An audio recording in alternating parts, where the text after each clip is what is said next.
All right, so we're going to talk about the 24 hours in the Old Pueblo and my solo journey into completing the 24-hour race.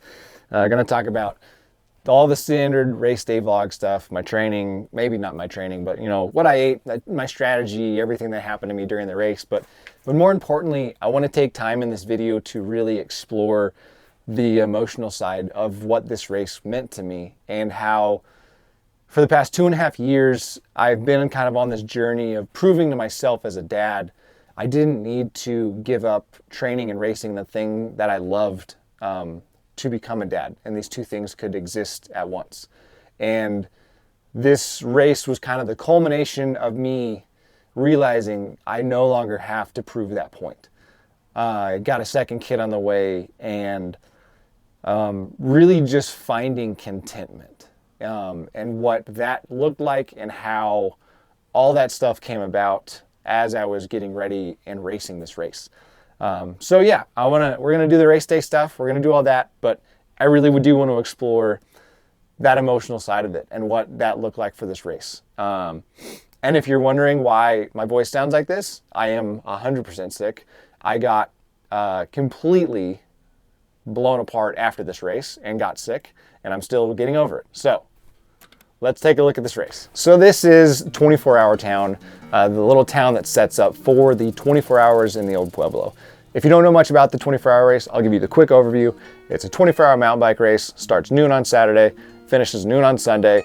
You do 16-mile laps, and you just do as many laps as you can. That's pretty much the gist of it. I was a massive, massive, massive bundle of nerves and wreck. I've never been messed up by a race ever so bad in my life like I was for this race. But we got there, we got set up, everything was all dialed, we were good to go. Now, for the logistical end of it, I was so dialed. This was my little setup we had going on here. Anything I was gonna need extra, underneath the table, I had all my bike tools. And then the biggest thing that this whole thing really hinged off of was my race plan. This little whiteboard here with my amazing quote from Jocko that just says, just don't quit. Because as long as I didn't quit, I was going to finish this race. Now for the start of this race, it's a Le Mans style start. So your bike, you set up about a half mile down this dirt road and everyone just takes off running towards their bikes. Now, obviously, I'm not in a big hurry. There's dudes that are full-blown sprinting to get to their bikes. I knew I had to be out there for 24 hours, so it was a very casual jog for me to get to my bike, but it is a fun experience. There's 1,000+ people lining this road, cheering, going crazy. My bike, I literally had to ditch behind a bunch of people in a bush because there was just no room for bikes anymore. So I'm picking up my bike. I was just doing my very best to just not panic because it was so hard to not get just fully swept up in the moment and just want to go full gas, especially when the biggest majority of the people out here are on teams. All right, well, we are 10 miles through the first lap. This is something, man. Vibes are high. I hate people saying vibes. They're high right now. Hold on.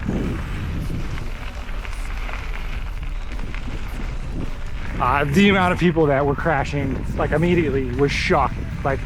People were ruining their entire race. There was so much carnage. Yeah, so much carnage. But really just trying to not get sucked into everyone else's race. I gotta be here for 24 hours and it's a long day, and just trying to settle in and not pay attention to anyone else and just settle in. So yeah, man, we're cruising. Now I will say this was the rock drop. I hit the rock drop every single lap because it was cool and you had to. There's a little rock kicker. I'm gonna hit this rock. I honestly almost crashed my brains out right there, which was super fun. Then you come into the little finishing tent where you have to walk through every single lap where they take your number, you walk through it, and then you on to your next lap. Now, regardless of what I say in the moment in these videos, these first few laps, I felt terrible. I was truthfully I was genuinely worried that I was not going to finish. My body was just not responding the way that I needed it to respond.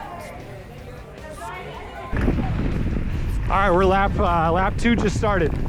Man, we're one lap in but that pace felt very, very manageable, very, very smooth, very easy. And I'm like, you know, 5-6 minutes a little faster than I thought I was gonna be. So hey, we're basically right on schedule. Just gonna keep clicking along. Yeah, trying to not get too excited because it's 2 laps. But here we go, lap 2. The idea of a 24-hour race has honestly kind of haunted me for a very long time. I was trying to do a 24-hour motorcycle race for a really long time when I raced motorcycles, and I just couldn't make it work. It just didn't make sense. It was just too much. And for whatever reason, it's always just been in the back of my head about doing a 24-hour race. And had life gone the way that things were supposed to, I shouldn't have even done this race this year. The catalyst that kind of got us to this race was truthfully a miscarriage in August of 2025. And that was kind of what spurred me into entering this race. I had talked to my wife about it beforehand and really wanted to do it, but then we had a kid coming and the due dates, and I'm like, well, it just didn't make sense. So I was like, okay, that's fine. And then we had a miscarriage in August, like of 2025, and it was a devastating moment for our family. And truthfully, I needed something to focus on.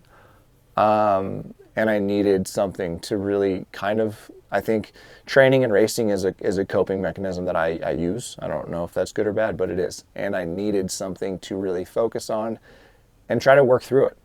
So I came to my wife and I said, hey, I kind of want to do this 24-hour race. And she, at the time, signed off on it. And then from that point on, I turned it into a fundraiser and I pitched it to Pete Cocktails, and it kind of turned into this whole big, huge thing of, I got a sponsor involved, I got a fundraiser involved, and it really was something that helped me kind of take the focus off of, this tragedy that we'd happened. But it was a tragedy that kind of spurred on me even getting into this race in general. It took me 1.2 laps to hit a cactus, and I don't even know where or when I hit it.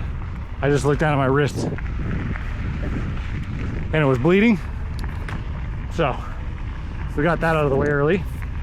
Now from this point on, like I said, it was really I was just really trying to just manage my pace, eat, just trying to stay on top of the things I could control, because like I said, I was super worried about the way my body was responding and my heart rate and everything that was going on. And it was kind of a disaster.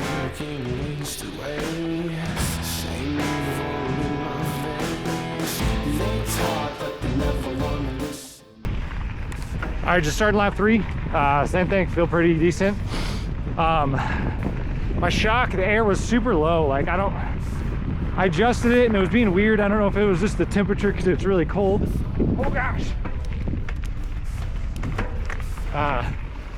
But yeah, I decided to put air in my shock because it was super soft, and had to make a quick adjustment to my derailleur. I was just being kind of goofy. Back out here, we're pretty much right on schedule for what I want to do. So we're moving along. One thing I changed during that stop also is I changed the settings on my Garmin. Essentially, I didn't want to see the total mileage that I had ridden because it was kind of irrelevant. I actually didn't want to know, because I wanted to make sure that all I was doing was just focusing on each and every lap. So I changed it to my lap mileage. So every time I went through my lap, I clicked it, the thing started over, and I never really knew my total mileage. I did the same thing with my lap time. I had a lap time.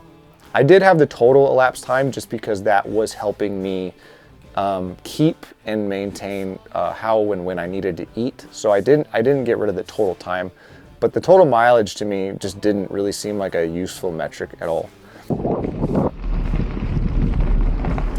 Just a little bit into lap 4, and yeah, things are clicking along pretty much right on schedule, and feeling good. kind of honestly feeling better now than I was at the start. So that's great. And it was one of the first times in my life that I was really not looking forward to training, because I felt the away time and I was like, I didn't really know if it was worth it. I really did feel like I don't want to be away. I don't want to be riding for 5, 6 hours, 8 hours a day on weekends. And I felt like at this point, because I had started the fundraiser and brought Peak Cocktails involved, like I had an obligation to people to really show up and put my best foot forward. So it was a really hard battle for me that I struggled with, because all these things, and I knew on the other side of it, like this was kind of going to be it for a while. So there was all these competing things about how I felt about it that were at play. That was a struggle, and honestly, it was a tough time. Like, it was a tough time getting ready and training for this race. It really was. Let me just tell you about like the mental battle that this is, because I'm actually like literally getting passed by 13-year-old girls, which all the more power to them. But like, they got to do one lap, and I don't know what the program is, and I'm out here trying to race forever. And it is really hard to not get sucked in to all this stuff. It's not great.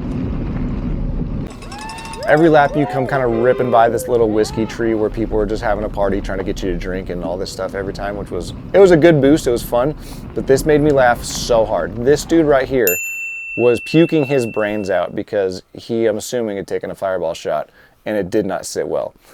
I laughed about this for the next 5 miles. Like, it brightened my day. All right, folks, I'm just gearing up for her first lap time lapse. Took kind of a little break, had dinner, and now we're about to head back out, trying to get the family straight dialed in, and then we're heading out for night. Honestly, starting to feel better. Like, weirdly, that last lap was the best lap I've felt so far. It took a long time to honestly shake the nerves off of this whole thing, but we're rocking and rolling, people. And like I had mentioned there, like, this was the whiskey tree again coming through at nighttime. Like I'd mentioned there, like, my body really did start to come around, and I finally settled down. My heart rate was finally doing what I felt like it could do, and as it was just a relief to finally be like, okay, at this point in the race, it just became a game of focus on the next lap. You don't need to do the next 20 hours. You don't need to do the next 5 hours. You need to do the next lap. All right, just kicking off, I don't know, lap 7, I think. I don't know, they're all blending together right now. But we're holding strong. Pace is good, man. Like, legs feel good. Like, I mean, we're not even halfway there, which is crazy to say. But I got about 2 more laps. We're gonna take a break. Take a nap here. Yeah.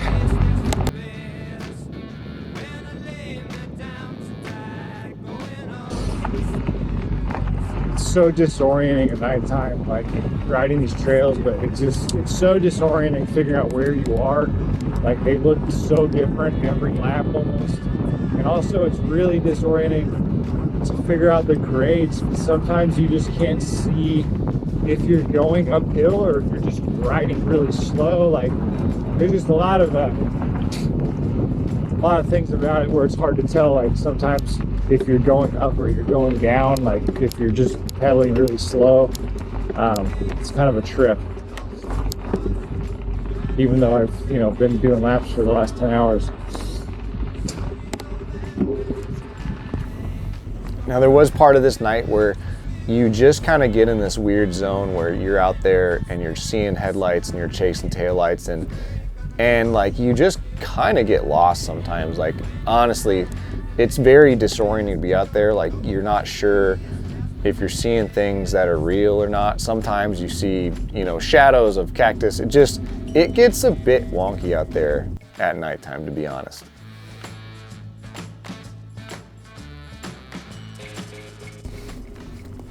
Now this was a great decision. This was my very last lap before the night time.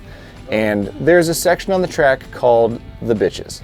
Now it's a shorter part of, you can take that section of the track. It's a little bit shorter, but it's got some like 4 or 5 climbs in it that are very steep. So it takes a little bit more out of your legs. I've skipped this section every single part of every single lap, all day long. I was like, I'll just go around, I'll take the long way, I'll save my legs. This was the first lap that I had put music on, and I click it on, and freaking Thunderstruck comes on blasting onto my ears as I come into the fork in the road, and I just go, you know what? We're gonna send it through the bitches because I want to get back to the trailer and I want to take a nap. So as it turns out, taking this trail has already blown up my face because I got lost and I went the wrong way. Very briefly, had to turn around, and this was a mistake. Oh well, here we go. All right, I don't know, it's 1 a.m.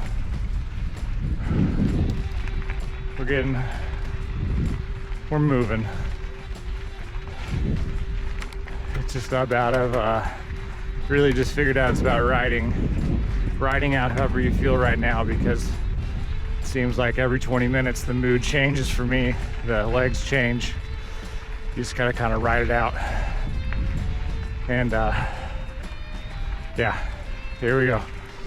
And talking about it getting a bit wonky, the audio doesn't pick up very clear in that port, but I rode by a cow in the middle of the night, and I didn't know if the cow was real or not, and I had to ask the guy behind me, hey, did you also see that cow? And he agreed that he also saw the cow. So there was cows out there that I saw during the day in the morning, but I did not know they're out there, and was trying to figure out what was real or not.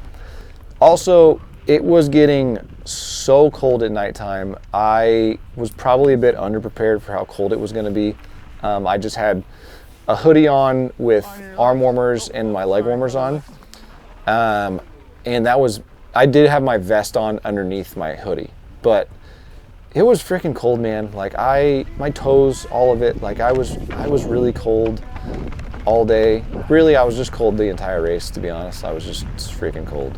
All right, just knocked out the 8th lap, and I think it's a good time to take a break. I feel like I'm getting like mentally pretty tired. I'm gonna start making some mistakes, so yeah, I'm gonna shut it down here, take a nap, actually just try to reset, and then get this thing going.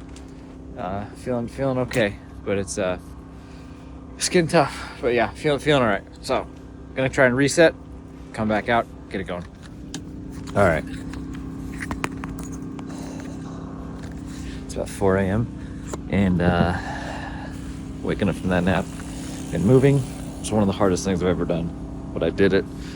So I'm just gonna keep moving. We're gonna get back on that bike. I have diabolically bad farts right now from eating sugar candy for the last 13 hours. But we're gonna get going.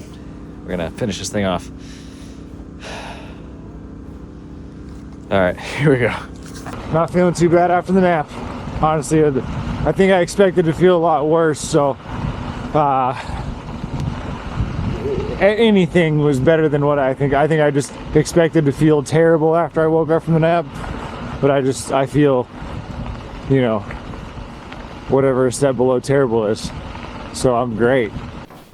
I will say this, that as the sunrise started to come up, there was a moment where I was so tired, I was so everything, and it was like this kind of drain plug of emotion that happened because, to me, the sunrise felt like, hey, I'm actually gonna finish. I'm fully like weeping right here, like crying, because I felt like I was going to finish the race because I'd made it to sunrise, but also like I had a sense of like overwhelming gratitude for all of this, my wife, my child, life in general. Like it was like, I don't know, it was a weird moment where I just felt so grateful for everything in my life, and for whatever reason, and this is where it decided to manifest itself. And it was a special moment, to be honest. Like it was nice to have out there. Oh, these 12-year-old kids blowing by me all day and night, dude. Yeah, it hurt. Like, it just hurt. Like, it was just really yeah, it wasn't great. This was the most not fun of the whole race. That guy right there decided to just walk across the course, not looking at all. I almost plowed into him at like hour 20. I screamed profanities at him. And he didn't really even seem to care, which also annoyed me, but I had better things to do.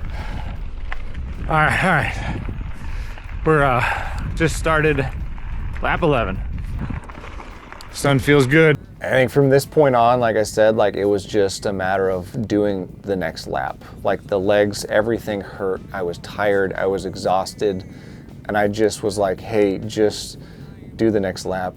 Just do the next mile. Really, it was just like, do the next mile. Can we make it one more mile? Can we make it one more, whatever it is, instead of trying to think about the whole race. Sitting was getting hard just because my freaking ass hurt so bad. So I was doing a lot of standing and pedaling just to get pressure off of the saddle. I had kind of this moment on lap, I think 10 or maybe 11, where I was doing a bunch of math in my head to figure out what or if I could do 13 laps. And I was doing the math and looking at it and saying, dude, if I really hustled on this lap and then didn't take a break, I can do 13 laps. Like I really did have the time to knock out 13 laps. And as I'm kind of doing this, I just had this, moment of, it's setting in on me of like, hey, you just need to be content with what you've done. And that was kind of a unique thing, because I don't go to races to be content. I don't know, like I'm a competitor. Like I always want to do better. So like, a lot of times, like I don't go to races to be content and like have fun. But this was a bit different, and there was just this real genuine feeling that, I don't know, it was probably God saying, dude, you just need to be content. And I just settled in on it. Like I was like, yeah, you're right. Like I've done a lot here. And even though that I probably could do 13 laps, like I've done a lot. Like this was really my goal, was 12 laps. And I was gonna be like, trying to convince myself out of being happy for doing what the upper end of my goal. So I decided like, hey, like, let's just be content on this. Like, let's be happy. And that was special, to be honest, for me. Like that, I think right then and there was maybe one of the reasons I came to this race, or worth this race, of just that feeling right there of just being like, I think this is it. Like, I think you did it. Yeah, that was a great feeling, to be honest. All right, just finished up lap 11. I'm gonna take a little rest, take some time, and then we're gonna set off, finish up 12 laps, and be done with this thing. All right. This was great, being able to, fist bump my son, say one last lap, give my wife a hug, who had been an absolute rock star this whole trip. Like there was a lot of headaches with this whole trip, and she had been a rock star. So just to like give him a heads up, that was rad. All right, we're setting off on our last lap, lap 12. Oh, big bull bush. Lap 12, and that's gonna be it. Just gonna cruise this one in, and we'll come in afternoon, and that'll be it. Man, this is it's taken a lot to get here, not just the race, but just in general. And yeah, Glad to be done with it though, to be honest. All right, 15, 16 more miles, here we go.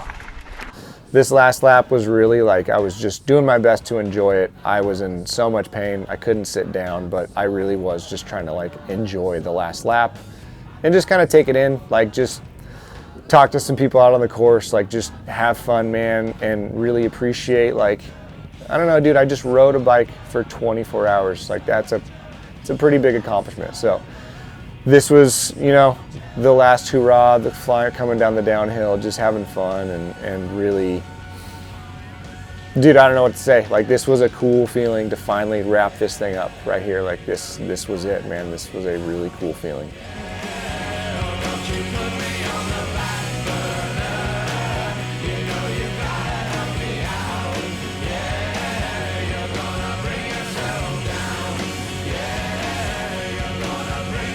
The finish of this race was like weirdly anticlimactic. So you come into this line because everybody's finishing their last lap. So there's this big line before you get to the tent where you're just kind of hanging out and waiting. And then you just kind of like walk through the tent. And like, I get it. The volunteers, everyone's been up forever. Like this is an exhausting thing. But like, it was like this weirdly kind of anticlimactic finish where you just walk in and you hand them like your little wooden dowel baton and you're like, 86 just finished. And they're like, all right, gotcha. And that's it. Like that's it. Like you just kind of walk out and, you know, I don't know if I had the emotional capacity to really celebrate much of anything, but like, dude, that's it. I came out of the tent. I was just looking for my wife and son because I just, you know, wanted to get a hug and you know, this right here, this is what it was all about. So I think when it's all done and said, like 12 laps in, I did 200 miles, 200.5 miles according to my Garmin. You know, I raised, I think I didn't raise, you guys raised about $2,000 for Challenge Athlete Foundation, which was awesome. But I think at the end of the day, like the win here was just like this chapter ending and me, you know, being, like I said, being content, being happy with this whole situation and looking forward to what's next. I got a second kid on the way. I'm so excited about that. I'm so excited to just, you know, take a break from all this and be a dad, be a husband, all the fun things, eat what I want to eat, man, like all the fun stuff. This was such a great experience. Thank anyone that, you know, donated to this pledge, to the Challenge Athlete fundraiser that I was doing. Peak Cocktails, like this wouldn't have happened without them coming on board. And when I pitched them this idea, they jumped at it, which was awesome. I thank them so much for that. And I joked with some friends at the age of 38, I finally became a professional athlete because I finally got someone to pay me to do a race, which is fantastic. It's a great joke, and I will never not tell my friends that I'm a professional athlete because of this. My wife, dude, I don't know what else to say, man. It's like she's so rad for just, you know, gritting her teeth, honestly, and being supportive of this race, even when she did not and wasn't happy about it, to be fair.